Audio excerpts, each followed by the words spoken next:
Doodle do, my merry band of bitches, and lock in right now, okay? Like, I can't even lie to you guys. This is already in my top 10 comics I've ever read, okay? Doom issue 1 dropped by Jonathan Hickman. The Lord and Savior himself, Mr. Hickman, has blessed us with a classic, okay? It's one of the wildest fucking stories you'll ever see. On top of this, Galactus must have been watching my hate videos because he went crazy in this. But before we get into it, smash the like button. Let's try to get this to 200 plus likes. That'd be absolutely amazing. I need you guys to comment down below your thoughts on this issue. And if you show this enough love, of course, we will cover the next issue when it drops. But without further ado, this comic is too hyped to delay. Let's get right into it. This is Dr. Doom, issue 1, essentially the end of everything. Now, we see immediately in this comic that things are not going our way for the Doom fandom. What I mean by that is, we see Doom falling and he's 50 shades of fucked up, okay? Like, Dr. Doom is looking terrible as he seems to be falling through space. And we see he's essentially dead. Herbie, this machine, has made a read on him and is like, look, his vitals are cooked. Physically, he looks cooked. Nothing's going good about him. In fact, he should be dead, and it looks like it's been this way for a while.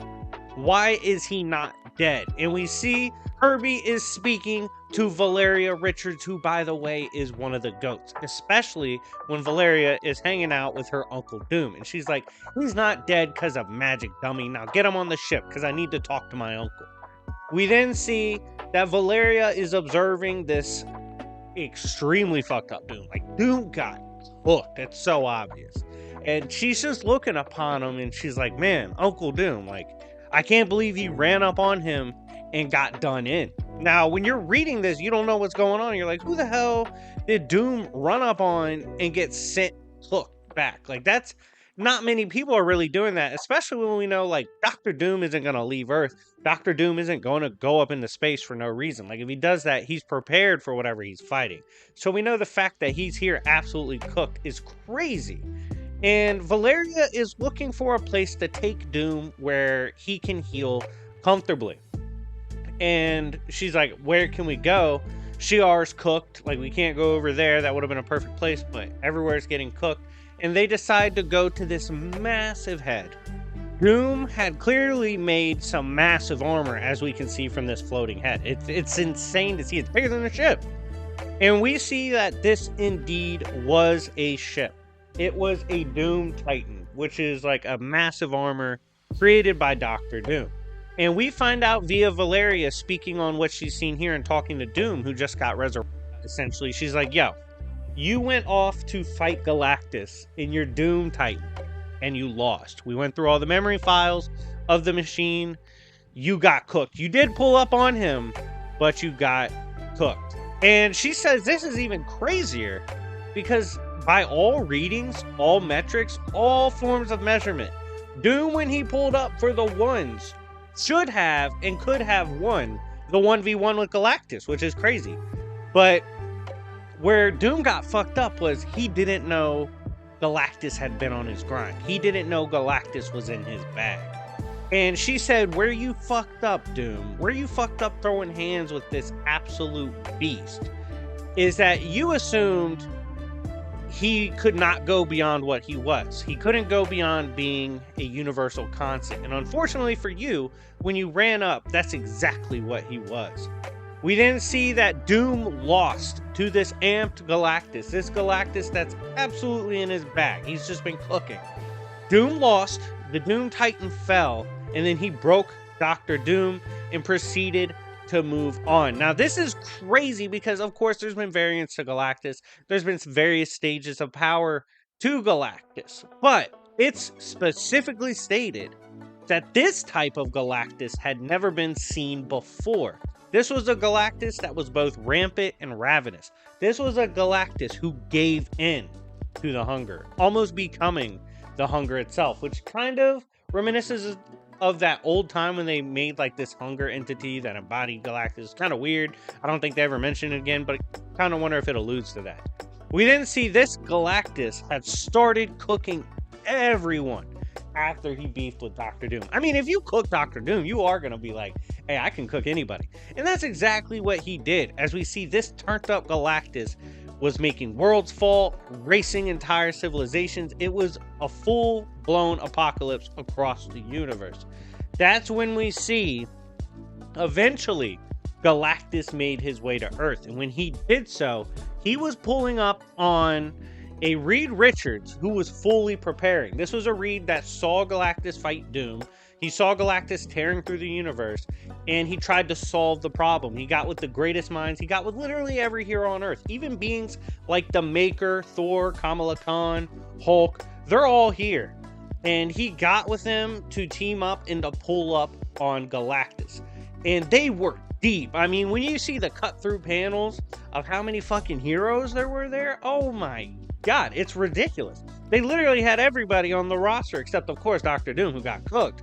They had everybody. They even have Big Benjamin Grimm, okay? Big Ben Grimm, you know how many people can beat him? Not many. Am I biased? Absolutely. But fuck it, we ball. We then see this entire army of heroes with a prep Reed Richards got absolutely mopped. I'm talking about Galactus rolled up that Earth pack and smoked that bitch right in front of us, okay? It was terrible. We literally see panels upon panels, pages of ass whoopings. It's so bad that while they're talking about other shit, while we're doing other shit, they're still showing panels in the background of these heroes getting fucked up. We still see them getting. This was a generational ass whooping from Galactus. This is Galactus getting back for being a bum all these years, and that's where we see Valeria had dipped, right? She got the fuck out of Dodge. She was like, all right, we're not going to win. We're cooked. And she proceeded to scram. Can't hate the girl for that, because you see Galactus wilding like this, get the fuck out, all right? And she dipped, and she survived. And Doom goes on to ask her, probably one of the best fucking Doom panels ever. I'm sorry, this comic has some of the best Doom lines we've ever seen. I don't give a shit. As someone who has seen everything he has said throughout the years, shout out my guy GB for helping me collab and get all of those scans together. And if y'all want access to that server, hit me up. But they all got together, and it's like Hickman read every issue and was like, okay, I'm pulling from the rawest Doom moments, I'm pulling his rawest lines. It's just perfect. And she says, I survived because I'm brilliant like you, Uncle Doom, and I survive like you, Uncle. Like, that's what I do, just like you. I learned that from you. And Doom looks at her and he says, Doom does not survive. Doom endures, which is the perfect encapsulation of how Dr. Doom moves, okay? That's what he is. He doesn't survive, motherfucker. He endures. Survive implies he's getting cooked. No, he endures. He's good. And we see that all of the universe had fell. This is a time where Valeria is doing all she can to possibly clutch a W. She was like, after everyone got cooked, every protector of the universe, everyone you could consider a mortal or a hero or a villain, after they all got cooked, I had to go look for you, Uncle Doom. Like, because that's the only person that could save us. And she's planning on giving him a serum mixed with celestial DNA, so that he can support a crazy ass suit she's designed. She's like, you won't survive this as a mortal. I gotta give you these wild drugs. By the way, major fucking, for all the scaling nerds out there, she says 1% of the super soldier serum can stabilize this. Cap has 100%, bitch. Is Cap 100 times celestial confirmed? I don't know. It's a wild statement though, and if you're a Cap fan, put it in your back pocket. That shit's kind of crazy. We see this new suit he has been assigned, as we're still seeing ass whoopings handed out, by the way. Like, I told you, this is generational ass whoopings that Galactus is generating. It's bad. We see his suit is fucking assembled by the gods, right? AKA Valeria's sweatshop. Valeria made it out of Uru, which is what Thor's hammer is made of. She made it out of vibranium, which she calls like a perfect blend of offense and defense. And it's powered by 3 cosmic cubes. That's crazy. That's an insane amount of power. And she goes, Doom, Uncle Doom, how do you feel about this new suit? Doom's a lot of things, right? But Doom's not a liar. When he's got the drip, when he puts that shit on, he's gonna let you know. He said, Doom is pleased. This drip is meticulous. It is amazing. I am ready to pull up. And he's like, yo, Valeria, I understand what happened. your dad couldn't understand what was happening with Galactus, but you understood, didn't you? And Valeria goes, I observed this weird anomaly within the universe, which in the grand landscape, it was just like a nebula occurrence. Not really a big deal. But she looked upon it further and she understood what the fuck was happening. This is when we see that within that pocket, Galactus called out the entire pantheon of Celestials. Not just a few, not just unnamed ones, all those motherfuckers, including their judges, even their big dogs. He was like, hey, Celestials, let's throw the fucking ones. We see Galactus murdered the entire pantheon of Celestials. This was a Galactus who had ate thousands of worlds, that was ravenous and became the hunger itself. He went hunting for these damn Celestials and turned them into barbecue chicken. They got cooked. They got ate up. This shit was bad. They stood no chance. She's even like bear witness to something you never think could happen. The heavens themselves shook during this ass beating. You probably don't think, Uncle Doom, anyone could do that, but one did. It was Galactus. And this is when we see Doom actually has a better understanding of why Galactus is wilding out. It's not really that crazy. He's like, look, Galactus ultimately serves a cosmic purpose. But what if he doesn't want to serve that shit anymore? What if he's seen it time again and is tired of that? And what's that mean? Galactus is sick of the fucking cycle. He's tired of being put through this cosmic journey of an infinite yet finite time where eventually he's going to consume everything and lead to a rebirth. He wants to get that all out the way. He's sick of doing what he's told. And honestly, he's probably sick of the jobbing because this job has led him to looking like a bum in many instances. And he's sick of that shit. And we see Valeria's like, yo, Doom, just to let you know, like when you're pulling up, you are facing his new heralds. Who are his new heralds? All the molecule men. The multiversal molecule men. Yes, those crazy powered motherfuckers. Beyonder level beings. Those are his heralds. And she goes, yo, Doom, are you strong enough to face such a foe? Like, I need to know before we send you in the field. And this is, I need y'all to understand. First of all, smash the like button if you haven't already. Doom is the rawest rapper in the game. It's not even close, okay? No one has bars like Doom. As Doom says, strong enough, even at my weakest, I'm strong enough to face any foe, regardless if it's the end of me or not. And we see this start flashing through him pulling up on the Molecule Men army. As he says, these may very well be the last words of Doom. And everybody you see typically goes out with tons of regret. Everyone does that shit. You live with this regret. You go through this ending of your life with regret and you're asking yourself, what could I have done differently? Could I have cheesed here? Could I have stepped up here? Could I have prevented this? Could I have been the realest to ever do it? He has heard all of these death wishes. He has heard all of these troubled concerns and honestly heartbreaks of men who are dying with a lot of unfulfilled notions and concerns about their very soul. He says he has been the ruler of the men, a tyrant, a god, and he has heard all of these cries of men when they finally reach their end. But here's what separates Doom from everyone else. These are the prayers for miracles. These are people praying for something to save them and for a miracle to happen. And Doom says, why wouldn't they wish for a miracle? Doom has performed those plenty of times. But what do you pray for when nothing is there? What do you pray to save when there's nothing left to save? Do you save the building that's collapsing all around you? Or do you embrace the reality of what you're going through?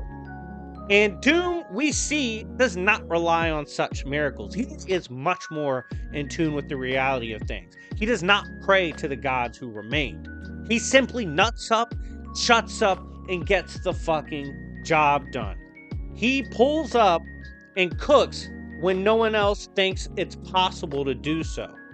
Doom can't save what's already lost, right? But perhaps there is something out there worth saving that still remains. That very well may be the case. And we see, of course, for Doom, This is Valeria. As much as Doom is an asshole, as much as he fucks around, that's like family to him. That really is like his niece, right? He's Uncle Doom. And he would go to the ends of creation to save those he cares about. And, you know, it's a real humanizing aspect to Doom. That just like some of us, we would do everything we could to save those that we love. And he says, as I beg you, take a moment and think about all the things that are done. But more than that, what we still have to lose.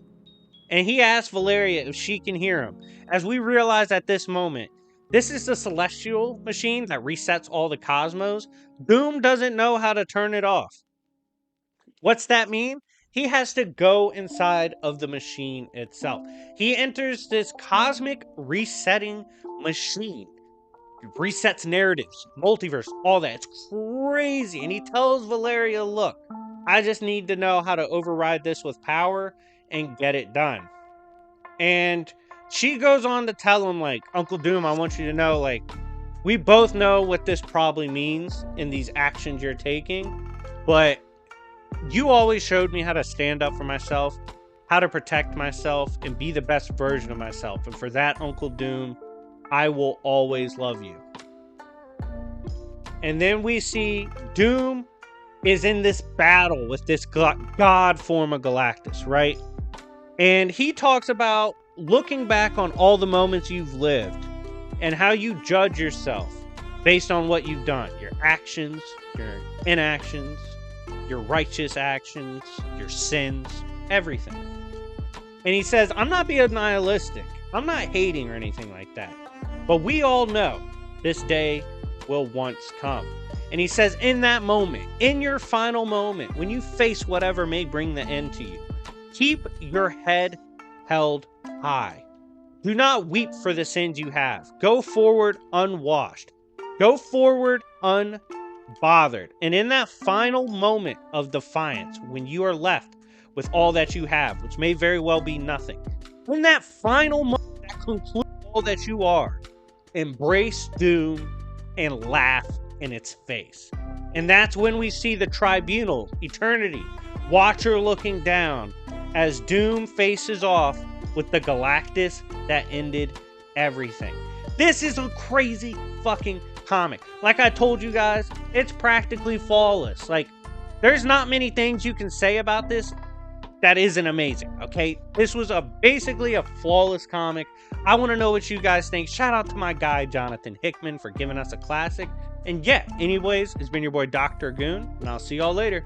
Peace.